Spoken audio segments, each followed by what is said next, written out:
നമസ്കാരം. ഈ മണിക്കൂറിലെ പ്രധാന വാർത്തകൾ.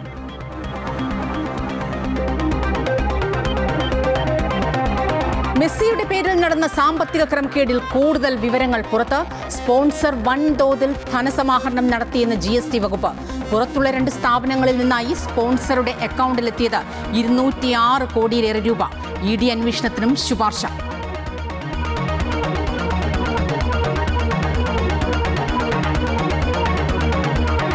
മാസപ്പടി കേസിൽ രാഷ്ട്രീയ പ്രതിരോധം തീർക്കാൻ CPM വിശദീകരണ പൊതുയോഗം കോഴിക്കോട്. ED കേസിലെ പ്രതികൾ പോലീസ് സ്റ്റേഷനിൽ ഓണം ആഘോഷിച്ചതിൽ പോലീസിന് ഗുരുതര വീഴ്ച പറ്റിയതായി സ്പെഷ്യൽ ബ്രാഞ്ച് റിപ്പോർട്ട്. ഒത്താശ ചെയ്തോ എന്നത് വിശദമായി അന്വേഷിക്കും. റിപ്പോർട്ട് IG-ക്ക് കൈമാറും.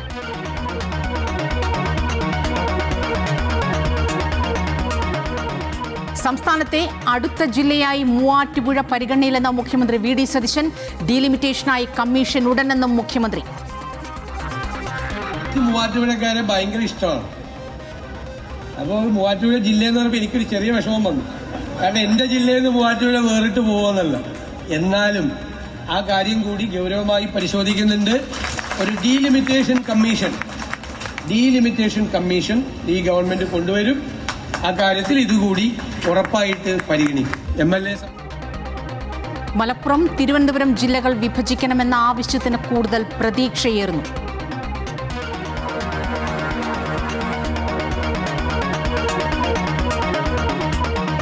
പാലക്കാട് റെയിൽവേ വിഭജനത്തിൽ പ്രതിഷേധം കടുപ്പിക്കാൻ MP-മാർ. സംസ്ഥാനത്തിന് വരുമാന തകർച്ചയുണ്ടാകുമെന്ന് MP-മാർ. തിരുവോണനാളിൽ പാലക്കാട് ഡിവിഷന് മുന്നിൽ ഉപവാസം. ഡിവിഷൻ വിഭജനം നടത്തിയത് 1ാം UPA സർക്കാരെന്ന് PK കൃഷ്ണദാസ്.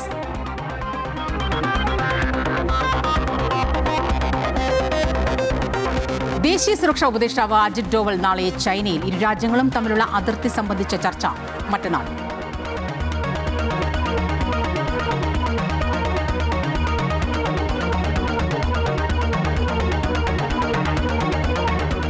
ശ്രീലങ്കയ്ക്കെതിരായ ടെസ്റ്റ് പരമ്പര പിടിക്കാൻ ഇന്ത്യ. 1ാം ദിവസം കളി അവസാനിച്ചപ്പോൾ ഇന്ത്യ 5 വിക്കറ്റിന് 300 റൺസ്. ദേവ്ദത്ത് പടിക്കലിന്റെ സെഞ്ചുറി. ടെസ്റ്റിൽ തുടർച്ചയായ 2ാം സെഞ്ചുറി. മെസ്സിയെ കേരളത്തിൽ എത്തിക്കാമെന്നതിന്റെ പേരിൽ സ്പോൺസർ നടത്തിയ കൂടുതൽ തട്ടിപ്പിന്റെ വിവരങ്ങൾ പുറത്ത്. സ്പോൺസർ വലിയ രീതിയിൽ ധനസമാഹരണം നടത്തിയതായാണ് GST വകുപ്പിന്റെ കണ്ടെത്തൽ. പുറത്തുള്ള 2 സ്ഥാപനങ്ങളിൽ നിന്ന് സമാഹരിച്ച തുകയാണ് സ്പോൺസർ കൈമാറിയതെന്നും GST അന്വേഷണത്തിൽ വ്യക്തമായി. മെസ്സിയെയും ടീമിനെയും കേരളത്തിലെത്തിക്കാമെന്നതിന്റെ പേരിൽ സ്പോൺസറായ റിപ്പോർട്ടർ ബ്രോഡ്കാസ്റ്റിംഗ് കമ്പനി വലിയ തോതിൽ പുറത്തുനിന്നും ധനസമാഹരണമാണ് നടത്തിയത്. പുറത്തുനിന്നുള്ള 2 സ്ഥാപനങ്ങളിൽ നിന്നും 206 കോടി രൂപ സ്പോൺസറുടെ അക്കൗണ്ടിലേക്ക് എത്തി. ഇതിന് വായ്പാ രേഖയോ നികുതി രേഖകളോ ഇല്ല. അക്കൗണ്ടിലെത്തിയ പണം സ്പോൺസർ ഉടൻ തന്നെ കൈമാറ്റം ചെയ്തു. പണം കൈമാറ്റത്തിൽ കേന്ദ്ര ഏജൻസിയുടെ അന്വേഷണം വേണമെന്നും GST റിപ്പോർട്ടിൽ ആവശ്യപ്പെടുന്നു. ഫെമ ചട്ടങ്ങളുടെ ലംഘനം അന്വേഷണ വിധേയമാക്കണം. സ്പോൺസറുടെ അക്കൗണ്ട് ഇടനില അക്കൗണ്ടായി പ്രവർത്തിച്ചോ എന്ന സംശയവും GSTക്കുണ്ട്. അക്കൗണ്ട് വിവരങ്ങൾ വിശദമായി ശേഖരിച്ച GST പ്രത്യേക അന്വേഷണ സംഘം റിപ്പോർട്ട് സമർപ്പിച്ചിട്ടുണ്ട്. അമൃത ന്യൂസ്, തിരുവനന്തപുരം. ED പ്രതികൾ തിരുവനന്തപുരം മ്യൂസിയം പോലീസ് സ്റ്റേഷനിലെ ഓണാഘോഷ പരിപാടിയിൽ റീൽസ് ചിത്രീകരിച്ചതിൽ ഉദ്യോഗസ്ഥർക്ക് ഗുരുതര വീഴ്ച സംഭവിച്ചതായി സ്പെഷ്യൽ ബ്രാഞ്ച് അന്വേഷണ റിപ്പോർട്ട്. പോലീസ് ഒത്താശ ചെയ്തു എന്നതിൽ വിശദമായി അന്വേഷണം വേണമെന്നും റിപ്പോർട്ടിൽ നിർദ്ദേശമുണ്ട്. ഒരേ കളർ ഷർട്ട് ധരിച്ചതിൽ പോലീസിന് അറിവില്ല എന്നും റിപ്പോർട്ടിൽ പറയുന്നു. കമ്മീഷണർക്ക് സമർപ്പിച്ച റിപ്പോർട്ട് നടപടികൾക്കായി IG-ക്ക് കൈമാറും. ED ഉദ്യോഗസ്ഥരെ ആക്രമിച്ച കേസിലെ പ്രതികളായ 24 പേരാണ് ഒപ്പിടുന്നതിനായി ശനിയാഴ്ച മ്യൂസിയം പോലീസ് സ്റ്റേഷനിലെത്തിയത്. മുൻ കൗൺസിലർ IP ബിനു, ഉണ്ണി എന്നിവരാണ് സ്റ്റേഷനിലെത്തി ഊഞ്ഞാലാടിയും ചെണ്ടകൊട്ടിയും മറ്റും റീൽസ് എടുത്ത് സാമൂഹ്യ മാധ്യമങ്ങളിൽ ഇട്ടത്. പോലീസ് ധരിച്ച അതേ നിറത്തിലുള്ള ഷർട്ട് പ്രതികളിൽ ചിലർ ധരിച്ചിരുന്നു. പോലീസുകാർ ഈ ചെയ്തികൾ തടയാനോ വിലക്കാനോ തയ്യാറായില്ലെന്നും ഗുരുതര വീഴ്ചയുണ്ടായെന്നുമാണ് സ്പെഷ്യൽ ബ്രാഞ്ച് അന്വേഷണ റിപ്പോർട്ട്. ഒരേ കളർ ഷർട്ട് ധരിച്ചത് പോലീസിന്റെ അറിവോടെയല്ലെന്നും SHO പ്രശാന്ത് എത്തി ഒപ്പിടാനെത്തിയ പ്രതികളുമായി സംസാരിച്ചതിന് ശേഷവും ഇവർ റീൽസ് ചിത്രീകരിച്ചതായും റിപ്പോർട്ടിൽ പറയുന്നു. ഇക്കാര്യത്തിൽ SHOയ്ക്കും വീഴ്ച സംഭവിച്ചതായാണ് റിപ്പോർട്ട് വ്യക്തമാക്കുന്നത്. ഈ റിപ്പോർട്ട് ശരിവെച്ചാണ് സിറ്റി പോലീസ് കമ്മീഷണർ അരുൾ B കൃഷ്ണ IG-ക്ക് തുടർ നടപടിക്ക് റിപ്പോർട്ട് കൈമാറിയിരിക്കുന്നത്. പ്രതികളെ പോലീസ് ബോധപൂർവം വിളിച്ചു വരുത്തിയതാണോ എന്ന കാര്യത്തിൽ വിശദമായ അന്വേഷണം നടത്തണം. 68 ഷർട്ടുകളാണ് പാളയത്തെ ഒരു ടെക്സ്റ്റൈൽസിൽ നിന്നും പോലീസുകാർ ഒരുമിച്ച് വാങ്ങിയത്. അത് പൂർണ്ണമായും അവിടെയുള്ള പോലീസുകാർക്ക് നൽകിയിട്ടുണ്ട്. പ്രതികൾക്ക് വസ്ത്രം വാങ്ങി നൽകിയതിൽ തെളിവുകൾ ലഭിച്ചിട്ടില്ല. അതേസമയം റീൽസ് ചിത്രീകരണം തടയാഞ്ഞതിൽ സ്റ്റേഷനിലെ പോലീസുകാർക്കെതിരെ നടപടിയുണ്ടായേക്കും. പോലീസുകാരുമായി അടുപ്പമുണ്ടെന്ന് വരുത്തി സാക്ഷികളെ സ്വാധീനിക്കാനുള്ള ശ്രമമാണ് പ്രതികൾ നടത്തിയതെന്നാണ് സംശയം. ഇക്കാര്യം ചൂണ്ടിക്കാട്ടി പ്രതികളുടെ ജാമ്യം റദ്ദ് ചെയ്യുന്നതിന് പോലീസ് തിങ്കളാഴ്ച കോടതിയെ സമീപിച്ചേക്കും. Amrita news, Thiruvananthapuram. Museum police സ്റ്റേഷനിലെ ED കേസ് പ്രതികളുടെ ഓണാഘോഷത്തിൽ പ്രതികരണവുമായി മന്ത്രി K മുരളീധരൻ. ഭരണം മാറിയത് അറിയാത്ത ചില പോലീസ് ഉദ്യോഗസ്ഥരാണ് ഇതിന് പിന്നിൽ. കഴിഞ്ഞ സർക്കാരിന്റെ കാലത്ത് കോൺഗ്രസുകാരെ സ്റ്റേഷനിൽ മർദ്ദിച്ച പോലീസുകാരനാണ് ആഘോഷത്തിന് നേതൃത്വം നൽകിയതെന്ന് മുരളീധരൻ പറഞ്ഞു. ഭരണം മാറിയത് അറിയാത്ത ഉദ്യോഗസ്ഥന്മാർ ഇപ്പോഴും ഉണ്ട് പോലീസിൽ. അതിൻ്റെ ദോഷമാണ്. എൻ്റെ ഒരു അഭിപ്രായത്തിൽ അത് നടപടി പോലീസ് സ്വീകരിക്കുമെന്നാണ് ഞാൻ പ്രതീക്ഷിക്കുന്നത്. ഇദ്ദേഹത്തിന് മുണ്ടും ഷർട്ടും വാങ്ങിച്ചു കൊടുത്ത പോലീസുകാർ വരെയുണ്ട്. അതാ പറഞ്ഞത്, ഭരണം മാറിയത് അറിയാത്ത ചില പോലീസ് ഉദ്യോഗസ്ഥന്മാരുണ്ട്. കഴിഞ്ഞ സർക്കാരിൻ്റെ കാലത്ത് കോൺഗ്രസ്സുകാർ സ്റ്റേഷനിലിട്ട് തല്ലിയ വിദ്വാനാണ് ഈ ആഘോഷത്തിൻ്റെ പുറകിൽ പ്രവർത്തിച്ച ശക്തി. ഞാൻ പേര് പറയും, മന്ത്രി ഒരു പോലീസ് ഉദ്യോഗസ്ഥൻ്റെ പേര് പറഞ്ഞത് ശരിയല്ലാത്തതുകൊണ്ട് ഞാൻ പേര് പറയുന്നില്ല. അദ്ദേഹം മ്യൂസിയം സ്റ്റേഷനിൽ കോൺഗ്രസ്സുകാരെ തല്ലുന്ന ജോലിയായിരുന്നു കഴിഞ്ഞ 10 വർഷക്കാലം. പിണറായി വിജയൻ എന്തിനെയോ ഭയക്കുന്നുവെന്ന് മാത്യു കുഴൽനാടൻ MLA. CPMകാർ പോലും അദ്ദേഹത്തെ വിശ്വസിക്കില്ല. മകളുടെ അഴിമതി ചെറിയ തുകയെന്ന രീതിയിലാണ് പിണറായി വിജയൻ പറയുന്നത്. 20 കോടി എന്നത് അദ്ദേഹം ചെറിയ തുകയായി കാണുന്നു. മകൾക്ക് വിദേശത്ത് കമ്പനി ഉണ്ടോ ഇല്ലയോ എന്ന് ജനങ്ങളോട് പറയണം. കൈകൾ ശുദ്ധമാണെന്ന് ആവർത്തിച്ചിട്ട് കാര്യമില്ലെന്നും മാത്യു കുഴൽനാടൻ പറഞ്ഞു. ഞാൻ ഇന്നലത്തെ മുൻ മുഖ്യമന്ത്രി പിണറായി വിജയൻ്റെ പ്രസ്താവന വലിയ അത്ഭുതത്തോടു കൂടിയാണ് കണ്ടത്. കാരണം അദ്ദേഹത്തെ പോലൊരു നേതാവ് ഈ നിലയിലേക്ക് തരം താഴ്ന്നത് എന്തുകൊണ്ടാണെന്ന് എനിക്ക് മനസ്സിലാവുന്നില്ല. പണ്ട് പൂർവികരൊക്കെ പറഞ്ഞു കേട്ടിട്ടുണ്ട്, ഒരു കള്ളം പറഞ്ഞാൽ 9 കള്ളം കൊണ്ട് അതിനെ മറയ്ക്കാൻ കഴിയില്ല.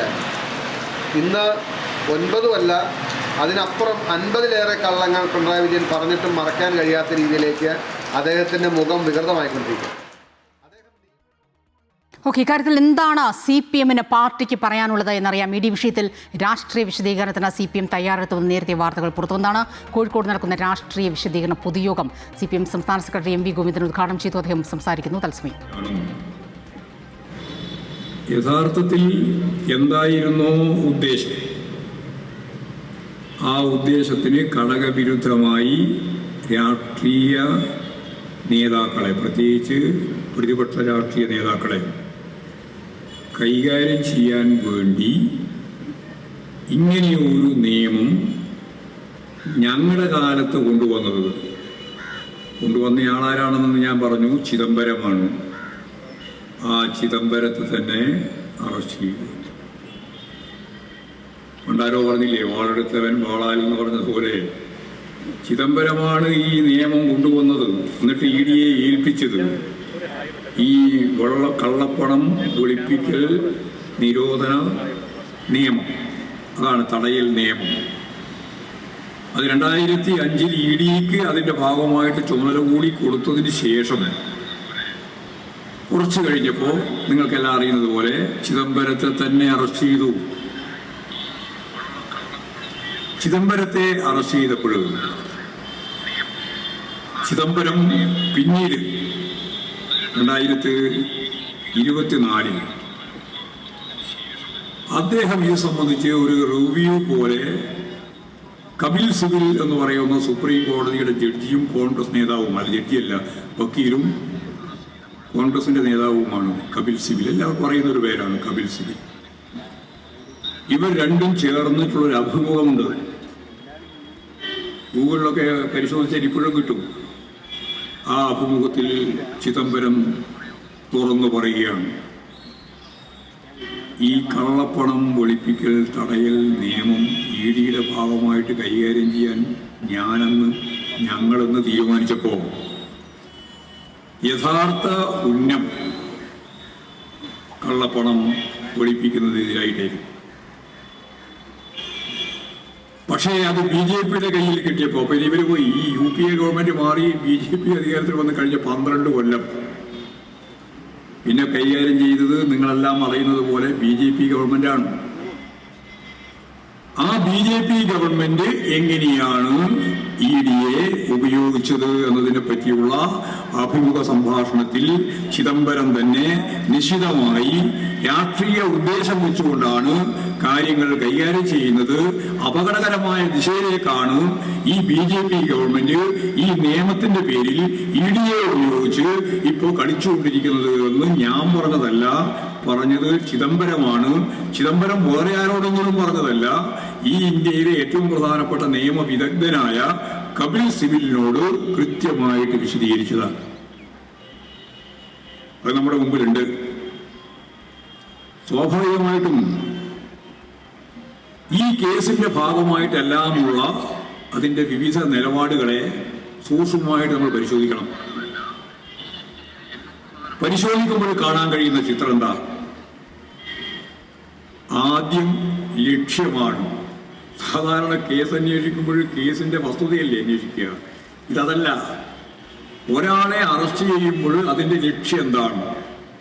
ലക്ഷ്യം വേറെ ഒന്നുമല്ല, അവരെ പരമാവധി സമൂഹത്തിന്റെ മുമ്പിൽ ഒറ്റപ്പെടുത്തുക, അവരെ ഒരു പുകമറക്ക് അകത്ത് നിർത്തിയിട്ട് ഇവരെന്തോ വലിയ കൊള്ളക്കാരാണ്, ഇവരാണ് യഥാർത്ഥത്തിൽ രാജ്യത്തിന്റെ എല്ലാ അർത്ഥത്തിലുമുള്ള സാമ്പത്തിക ഘടനയും തകർക്കാൻ ശ്രമിക്കുന്നവർ എന്നൊക്കെയുള്ള പ്രചാരവേല നടത്തിയിട്ട് കള്ളപ്പണം വെളുപ്പിക്കുന്നവരാണിവർ എന്ന പ്രചാരവേല നടത്തി ആദ്യം ലക്ഷ്യമാണ് രാഷ്ട്രീയം.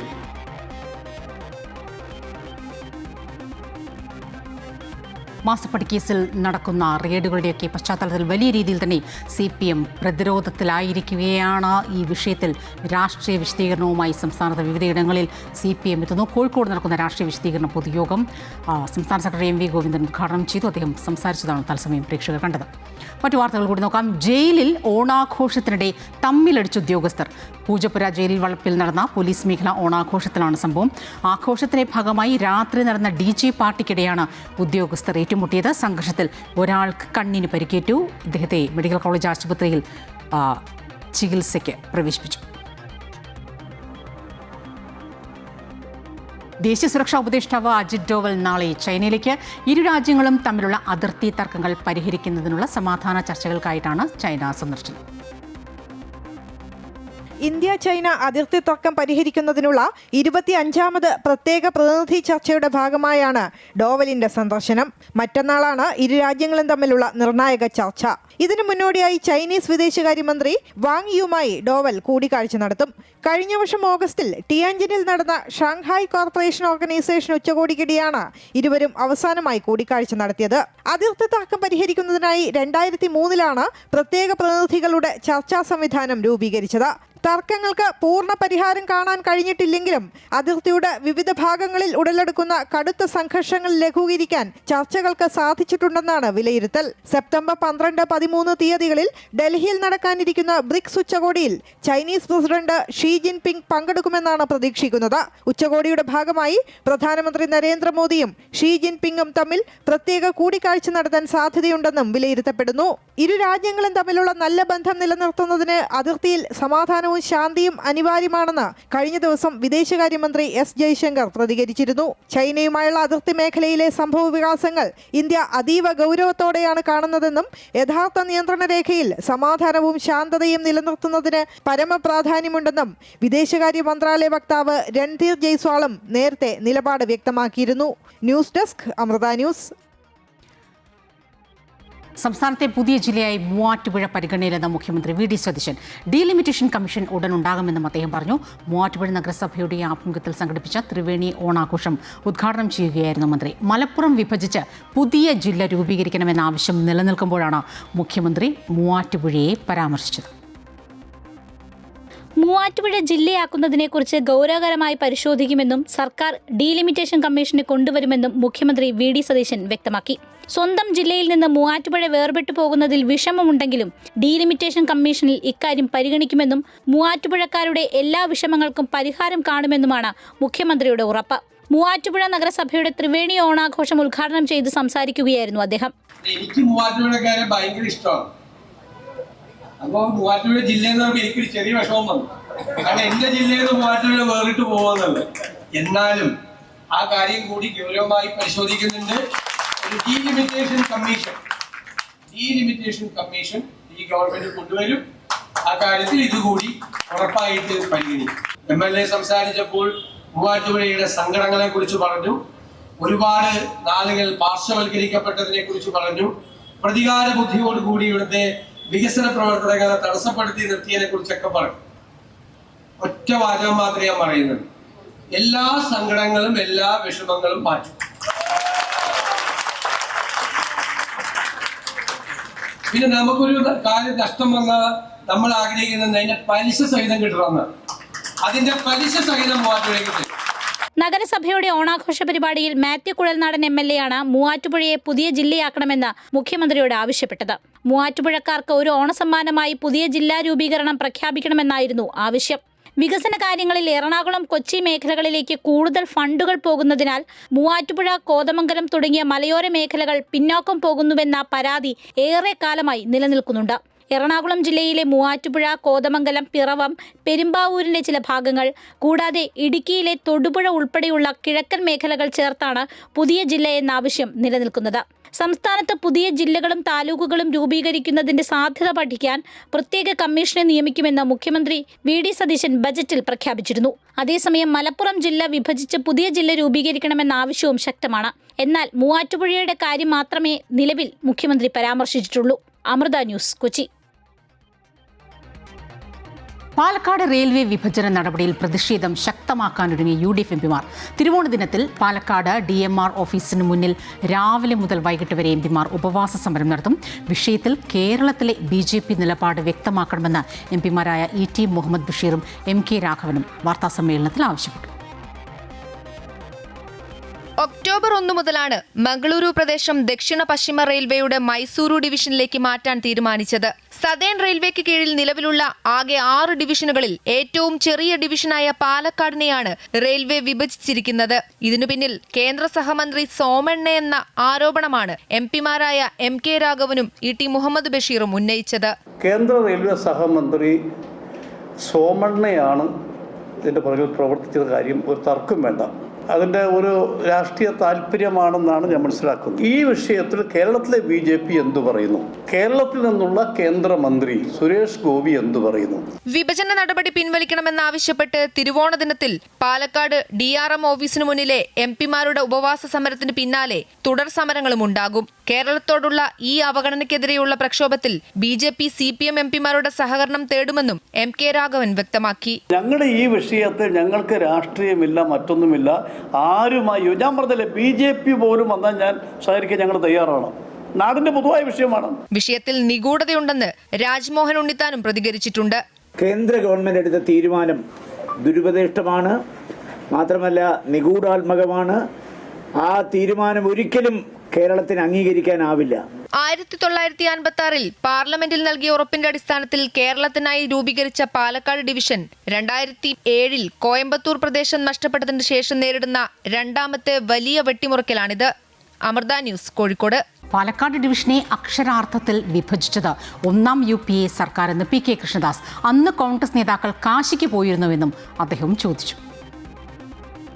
മംഗലാപുരം പാലക്കാട് ഡിവിഷനോടൊപ്പം ചേർന്നാലും മാറിയാലും റെയിൽവേ വികസന രംഗത്ത് യാതൊന്നും സംഭവിക്കാൻ പോകുന്നില്ല. മാത്രമല്ല യാത്രക്കാർക്ക് ഒരു പ്രയാസവും പ്രശ്നവും ഇതുമൂലം ഉണ്ടാകാനും പോകുന്നില്ല.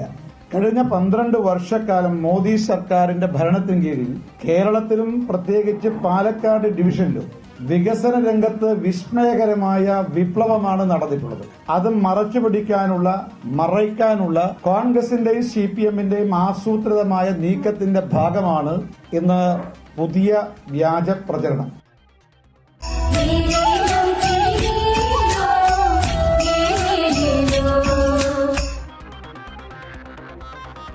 ഓണത്തിരക്കിലേക്ക് മലയാളികൾ. ഉത്രാടപ്പാച്ചിലിന് മുന്നേ നഗരത്തിൽ ജനങ്ങളുടെ വലിയ തിരക്കാണ്.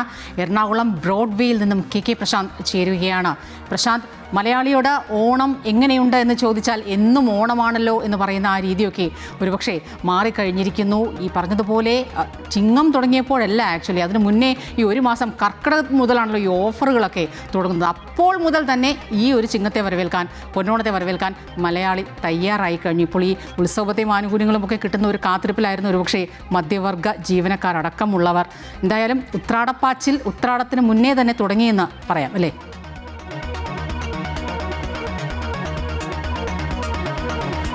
സ്വപ്ന, ഏതായാലും ഇതിലേറ്റവും പ്രധാനപ്പെട്ടത് ഇന്ന് ഞായറാഴ്ചയാണ്. അതായത് ഓണത്തിന് മുൻപേയുള്ള അവസാനത്തെ ഞായറാഴ്ചയാണ്. ആ ഞായറാഴ്ച വലിയ തിരക്കാണ് ബ്രോഡ്വേയിലുള്ളത്. ഇത് പല സ്ഥലത്തും ഇത് തന്നെയാണ്. ഇപ്പോൾ നമ്മൾ നിൽക്കുന്ന എറണാകുളം ബ്രോഡ്വേ ആണെങ്കിൽ പല ജില്ലകളിലും ഇത് തന്നെയാണ് സാഹചര്യം. കാരണം ഈ ഞായറാഴ്ച ആയതുകൊണ്ട് നമുക്ക് ദൃശ്യങ്ങളിലൊക്കെ തന്നെ കാണാം എത്രത്തോളം ജനങ്ങളാണ് ഈ ബ്രോഡ്വേയിലേക്ക് എത്തിയിട്ടുള്ളത് എന്നുള്ളതാണ്.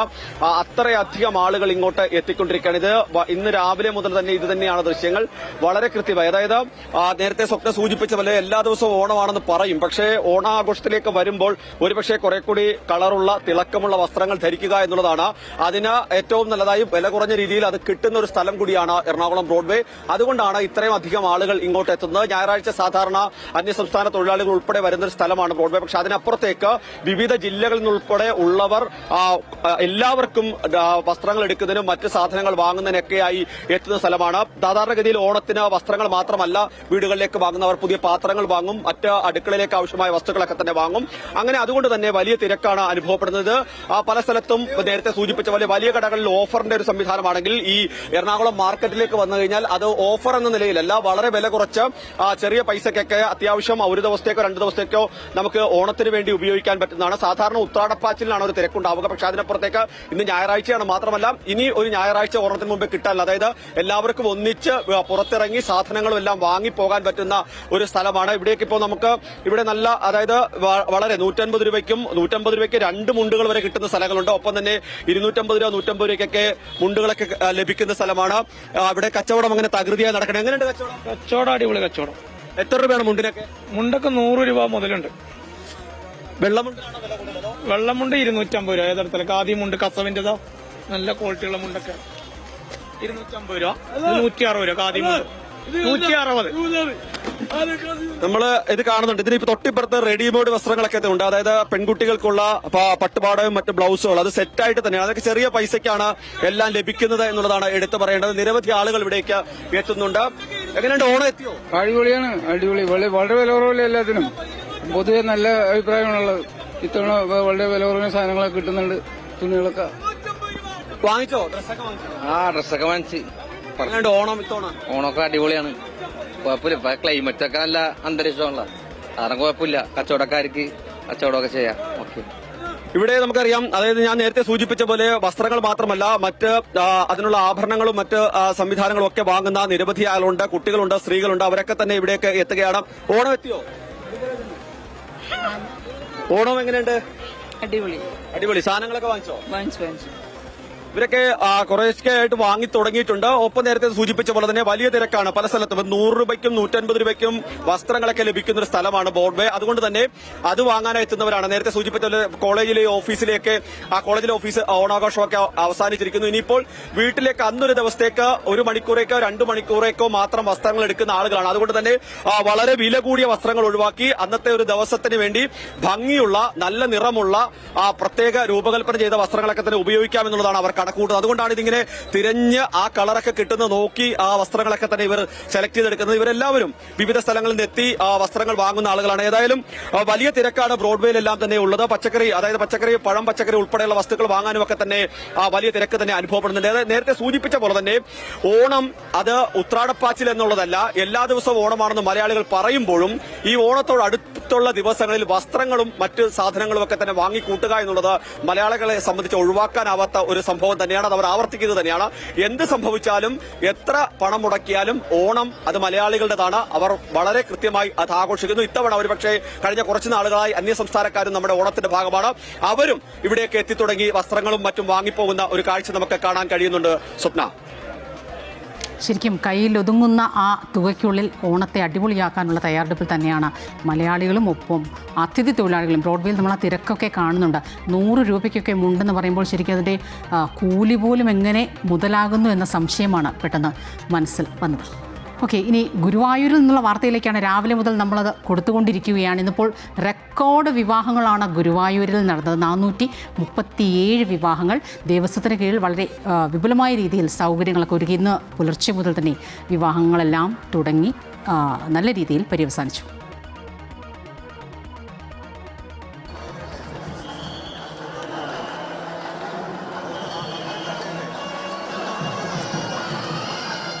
ആറ് മണ്ഡപങ്ങളിലായി പുലർച്ചെ 4 മണി മുതൽ വിവാഹങ്ങൾ ആരംഭിച്ചു. മേൽപ്പത്തൂർ ഓഡിറ്റോറിയത്തിന് തെക്കുഭാഗത്ത് നടപ്പന്തലിലെത്തി ടോക്കൺ വാങ്ങിയ ശേഷം വിവാഹ സംഘങ്ങളെ മണ്ഡപത്തിലേക്ക് കടത്തിവിട്ടു. കിഴക്കേ നടയിൽ 1-ാം നമ്പർ മണ്ഡപത്തിൽ ദേവസ്വം ചെയർമാൻ AV ഗോപിനാഥ് ഭദ്രദീപം തെളിയിച്ചതോടെയാണ് ചടങ്ങുകൾക്ക് തുടക്കമായത്. 444 കല്യാണം ഗുരുവായൂർ രജിസ്റ്റർ ചെയ്തിട്ടുണ്ട്. ഗുരുവായൂരിന്റെ ഇന്ന് വരെയുള്ള ചരിത്രത്തിൽ ഏറ്റവും കൂടുതലാണ്. എല്ലാ സജ്ജീകരണവും ചെയ്തിട്ടുണ്ട്. ഇപ്പം രജിസ്റ്റർ ചെയ്യുന്നവരുണ്ട്, അവർക്കും വേണ്ട സജ്ജീകരണം ചെയ്തിട്ടുണ്ട്. ഒരാൾക്ക് പോലും ഒരു നിയന്ത്രണവുമില്ലാതെ സൗകര്യപ്രദമായ രീതിയിൽ വിവാഹം നടത്താനുള്ള സംവിധാനം ഞങ്ങൾ ചേർന്നു. ഇതിൽ പോലീസ് ഡിപ്പാർട്ട്മെന്റ്, ആരോഗ്യം, എല്ലാ ഡിപ്പാർട്ട്മെന്റും ഇന്ന് ഈ സ്ഥലത്തുണ്ട്. തിരക്ക് ക്രമീകരിക്കാൻ ക്ഷേത്ര പരിസരത്ത് നിയന്ത്രണങ്ങൾ ഏർപ്പെടുത്തിയിരുന്നു. പുലർച്ചെ 3:30 മണിയോടെ പ്രദേശത്ത് സുരക്ഷാ ഉദ്യോഗസ്ഥരെ വിന്യസിച്ചിരുന്നു. അമൃത ന്യൂസ്, തൃശൂർ. ആറന്മുളയപ്പന് തിരുവോണ സദ്യയ്ക്കുള്ള വിഭവങ്ങൾ എത്തിക്കാൻ കുമാരനെല്ലൂർ മങ്ങാട്ടിലത്തെ ഭട്ടത്തിരി പുറപ്പെട്ടു. ഇല്ലത്തെ കാർണവർ സ്ഥാനീയനായ അനൂപ് നാരായണ ഭട്ടത്തിരിക്കാണ് ഇത്തവണത്തെയും തിരുവോണത്തോണിയിൽ വിഭവങ്ങൾ എത്തിക്കാനുള്ള നിയോഗം. മൂലം നാളായ ഇന്ന് കുമാരനെല്ലൂരിൽ നിന്ന് പുറപ്പെട്ട ഭട്ടത്തിരി ചുരുളൻ വള്ളത്തിൽ പത്തനംതിട്ട കാട്ടൂർ വരെ എത്തും. ഇവിടെ നിന്നും 18 കരക്കാരുടെ പ്രതിനിധികൾക്കൊപ്പം തിരുവോണത്തോണിയിലാണ് പിന്നീട് യാത്ര. കാട്ടൂർ മുതൽ കുമാരനെല്ലൂരിൽ നിന്ന് പുറപ്പെട്ട ചുരുളൻ വള്ളം അകമ്പടി വള്ളമാകും. തിരുവോണ നാളിൽ പുലർച്ചെ തിരുവോണത്തോണി ആറന്മുള മധുകടവിൽ എത്തിച്ചേരും. തിരുവോണത്തോണിയിൽ എത്തിക്കുന്ന വിഭവങ്ങൾ കൂടി ചേർത്താണ് ആറന്മുള പാർത്ഥസാരഥി ക്ഷേത്രത്തിലെ തിരുവോണ സദ്യ ഒരുക്കുന്നത്. ക്ഷേത്രത്തിലെ അത്താഴ പൂജയ്ക്ക് ശേഷമാണ് മങ്ങാട്ട് ഭട്ടത്തിരി തിരികെ പുറപ്പെടുക. കുമാരനെല്ലൂർ മങ്ങാട്ട് കടവിൽ നിന്നും പുറപ്പെട്ട ഭട്ടത്തിരിയെ യാത്രയാക്കാൻ നിയമസഭാ സ്പീക്കർ തിരുവഞ്ചൂർ രാധാകൃഷ്ണൻ ഉൾപ്പെടെയുള്ളവർ എത്തിയിരുന്നു.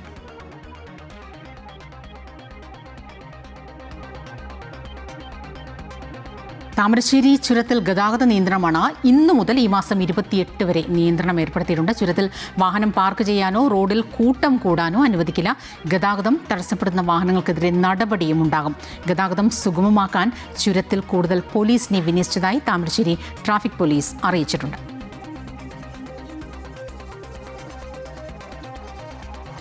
ഓണാഘോഷത്തിന്റെ തിരക്കുകൾക്കിടെ സംസ്ഥാനത്ത് വീണ്ടും മഴ ശക്തമാകുമെന്ന കാലാവസ്ഥാ വകുപ്പിന്റെ മുന്നറിയിപ്പുമുണ്ട്.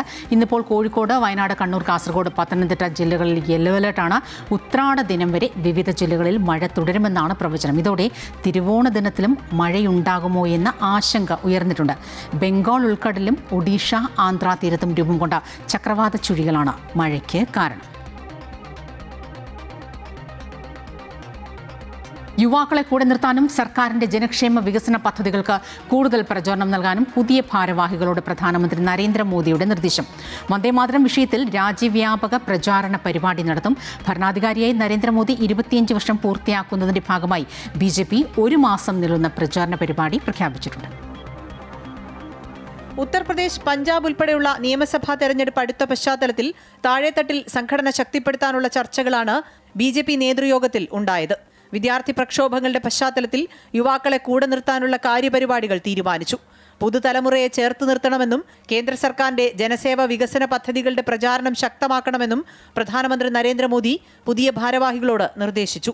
വന്ദേമാതരം 2 ചരണം മാത്രം പാടിയാൽ മതിയെന്ന കോൺഗ്രസിന്റെ നിലപാട് തുറന്നുകാട്ടി രാജ്യവ്യാപക പ്രചാരണ പരിപാടി നടത്തും. വന്ദേമാതരത്തിന്റെ ചരിത്രവും പ്രാധാന്യവും ഒപ്പം കോൺഗ്രസ് വന്ദേമാതരം വെട്ടിച്ചുരുക്കാനുള്ള കാരണവും വിശദീകരിക്കാനാണ് നിർദ്ദേശം.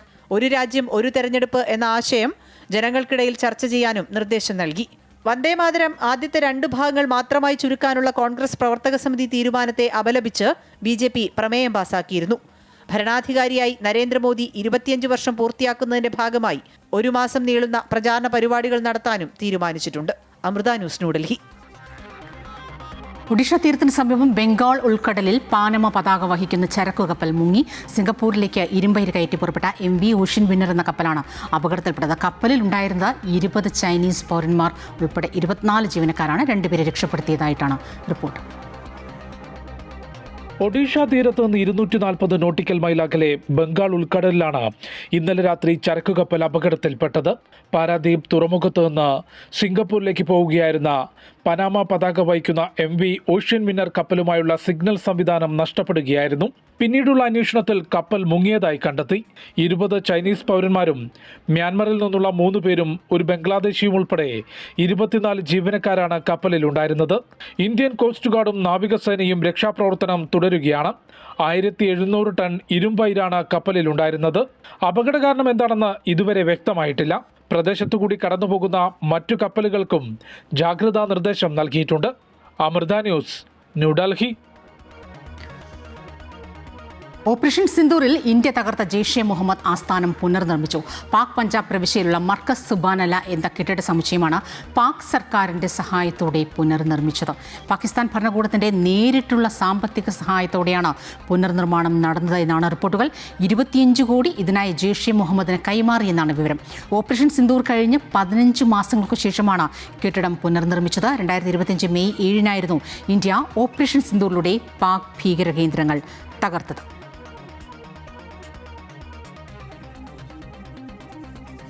പ്രതിപക്ഷ ഉപനേതാവ് പദവി സംബന്ധിച്ച് പിണറായി വിജയന്റെ പരസ്യ പ്രസ്താവനയിൽ CPI കടുത്ത അതൃപ്തിയിലെന്ന് സൂചന. വിഷയത്തിൽ വീണ്ടും കേന്ദ്ര നേതൃത്വത്തിന്റെ ഇടപെടൽ തേടാനാണ് പാർട്ടിയുടെ നീക്കം. സഭയിൽ പ്രത്യേക ബ്ലോക്കായി ഇരിക്കണമെന്ന അഭിപ്രായവും ഉയർന്നിട്ടുണ്ട്. CPIയുടെ പ്രതിപക്ഷ ഉപനേതാവ് സ്ഥാനത്തിൽ പ്രതിപക്ഷ നേതാവ് പിണറായി വിജയന്റെ പരസ്യ പ്രസ്താവന CPIയോടുള്ള വെല്ലുവിളിയാണെന്നും മുന്നണി മര്യാദയുടെ കടുത്ത ലംഘനമാണെന്നുമാണ് പാർട്ടിയുടെ വിലയിരുത്തൽ. വിഷയത്തിൽ കേന്ദ്ര നേതൃത്വങ്ങളുടെ ഇടപെടൽ വീണ്ടും തേടാനാണ് CPI നീക്കം. സഭയിൽ പ്രത്യേക ബ്ലോക്കായി ഇരിക്കണമെന്ന അഭിപ്രായവും CPI നേതാക്കൾക്കിടയിൽ ഉയർന്നു വന്നിട്ടുണ്ട്. പിണറായിയുടെ പ്രകോപനത്തിന് പിന്നിൽ മകൾ വീണയ്ക്കെതിരായ കേസിൽ പ്രതിഷേധം ഉയർത്താത്തതാണെന്ന സംശയവും തുടരുകയാണ്. LDFനെ പ്രതിസന്ധിയിലാക്കി 3 മാസമായി തുടരുന്ന പ്രശ്നമാണ് പ്രതിപക്ഷ ഉപനേതാവ് പദവി. എന്നാൽ എത്ര ദിവസം നീണ്ടാലും നിലപാട് മാറ്റാനും CPMന് മുന്നിൽ മുട്ടുമടക്കാനും തയ്യാറല്ല എന്ന സൂചനയാണ് CPI നേതൃത്വം നൽകുന്നത്. അമൃത ന്യൂസ്, തിരുവനന്തപുരം. ശ്രീലങ്കയ്ക്കെതിരായ 2ാം ടെസ്റ്റിലും ദേവദത്ത് പടിക്കലിന് സെഞ്ചുറി. 168 പന്തിൽ നിന്നാണ് സെഞ്ചുറി നേട്ടം. ഗാലി ടെസ്റ്റിലും ദേവദത്ത് സെഞ്ചുറി നേടിയിരുന്നു. 4ാം ടെസ്റ്റ് കളിക്കുന്ന ദേവദത്തിന്റെ 2ാം സെഞ്ചുറിയാണ് ഇത്. 117 റൺസ് എടുത്ത പടിക്കൽ പുറത്തായി. ടോസ് നേടി ആദ്യം ബാറ്റ് ചെയ്യുന്ന ഇന്ത്യ ആദ്യ ദിനം കളി നിർത്തുമ്പോൾ 5 വിക്കറ്റ് നഷ്ടത്തിൽ 300 റൺസ് എന്ന നിലയിലാണ്.